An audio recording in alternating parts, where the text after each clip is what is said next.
슈퍼대륙이란 용어는 마치 공상과학 영화에서나 나올 법한 단어처럼 들릴 수 있지만 사실 이는 지구 역사의 매혹적인 한 부분입니다. 간단히 말해 슈퍼대륙은 지구의 대부분 또는 모든 대륙이 하나로 모여 형성된 거대한 육지 덩어리입니다. 하지만 이 거대한 육지 덩어리는 영원히 그대로 있지 않습니다. 지구의 표면은 끊임없이 움직이고 있기 때문입니다. 시간이 흐르면서 슈퍼대륙은 분리되고 새로운 슈퍼대륙이 형성되는데 이 모든 과정은 지구 지각 아래 깊은 곳에서 작용하는 힘들에 의해 이루어집니다. 이 개념은 우리 행성의 표면이 끊임없이 움직이는 원리를 설명하는 판구조론 연구의 핵심이 됩니다. 이제 이 개념을 형성하는 아이디어를 좀 더 깊이 들여다보겠습니다. 슈퍼대륙의 본질을 온전히 이해하기 위해서는 우리가 지구를 바라보는 방식을 혁신적으로 바꾼 판구조론에 대해 알아야 합니다. 지구의 지각을 거대한 퍼즐로 상상해 보세요. 이 퍼즐은 판이라 불리는 거대한 조각들로 이루어져 있습니다. 이 판들은 고정되어 있지 않고 매우 느리게 움직이고 있습니다. 어떤 판들은 서로 다가가고 또 다른 판들은 멀어지며 일부는 서로 옆으로 스치듯 지나갑니다. 이러한 움직임이 대륙의 이동, 산의 형성, 지진 발생 등의 현상을 만들어냅니다. 이를 쉽게 상상해 보기 위해 갈라진 계란 껍질을 떠올려 보세요. 계란 껍질의 조각들은 서로 분리되어 있지만 여전히 하나의 전체를 이루고 있습니다. 시간이 지나면서 이 조각들은 이동하고 때로는 서로 연결되기도, 때로는 분리되기도 합니다. 이와 같이 지구의 지각도 판들로 나뉘어 있으며 이 판들이 아래의 반유동적인 맨틀 위를 떠다니고 있습니다. 이러한 느린 움직임이 대륙들이 서서히 이동하는 원인이 되는 것입니다. 판구조론의 중요한 개념 중 하나는 바로 대륙 이동설입니다.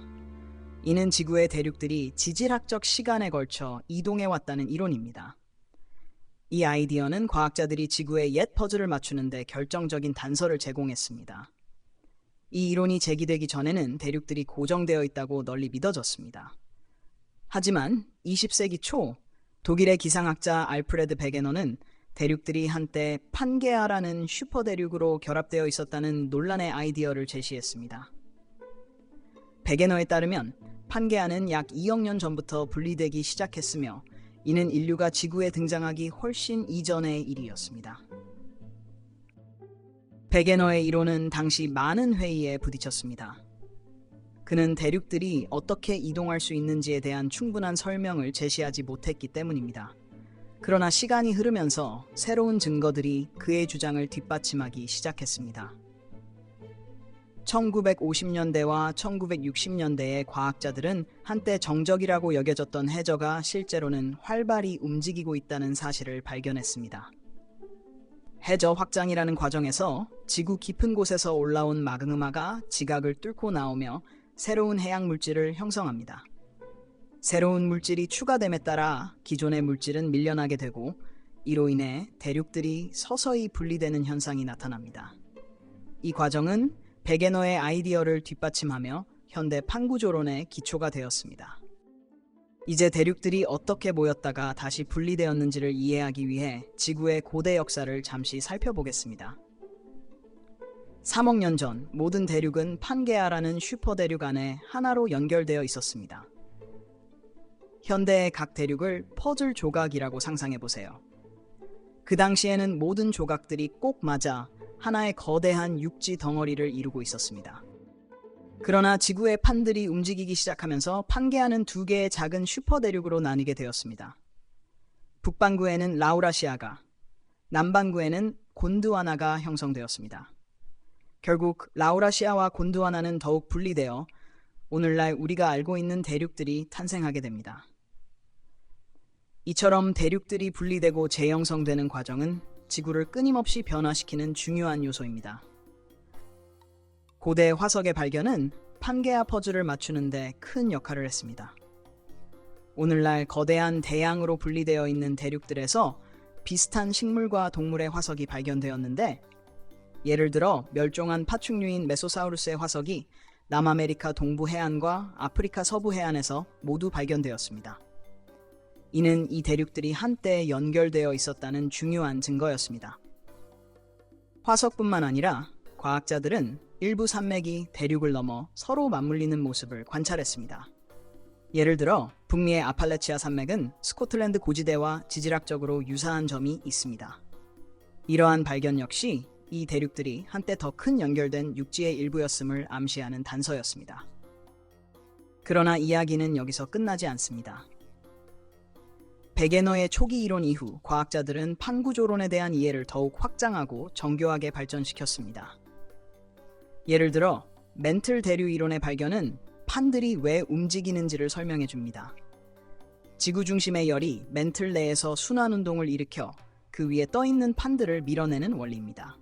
이 과정이 시간이 지남에 따라 대륙들이 이동하고 슈퍼대륙이 형성되는 원동력이 됩니다. 판게아와 같은 슈퍼대륙은 단 한 번만 나타나는 현상이 아닙니다.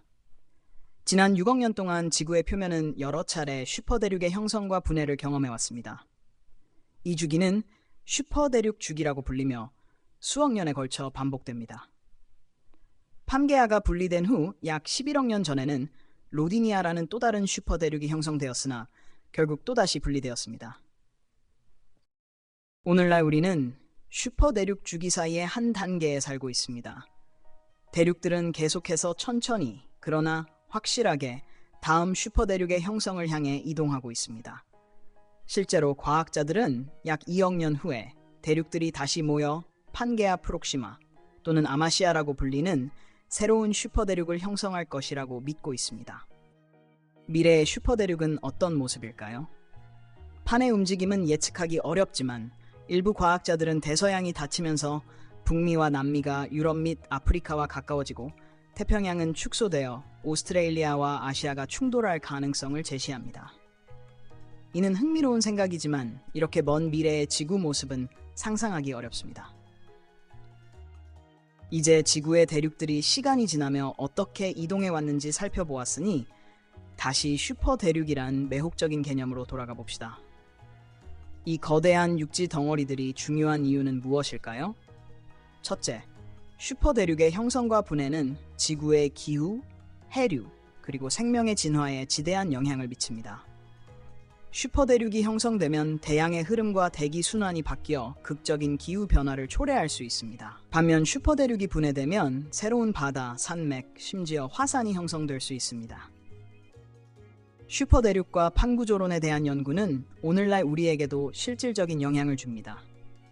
지구의 역동적인 특성을 이해함으로써 과학자들은 지진이나 화산 폭발 같은 자연재해를 예측할 수 있으며 지질학자들이 석유, 가스, 광물과 같은 귀중한 자원을 찾는 데에도 큰 도움을 줍니다. 이러한 자원들은 종종 판구조 활동과 밀접한 관련이 있기 때문입니다. 판구조론과 슈퍼대륙의 역사를 돌아보면 우리 행성이 얼마나 많은 변화를 겪어왔고 앞으로도 계속 변화할 것인지 상상하기 어렵습니다. 오늘날 우리가 알고 있는 세계는 수백만 년 동안 움직인 판들, 고대의 바다, 그리고 변화하는 육지 덩어리들의 결과입니다. 앞으로도 이러한 판의 움직임을 연구하면서 지구가 어떻게 작동하는지에 관한 더 많은 비밀을 밝혀낼 수 있을 것입니다. 어쩌면 미래의 슈퍼대륙에 숨겨진 비밀들도 말이죠. 오늘은 여기까지입니다. 다음 에피소드에서 만나요.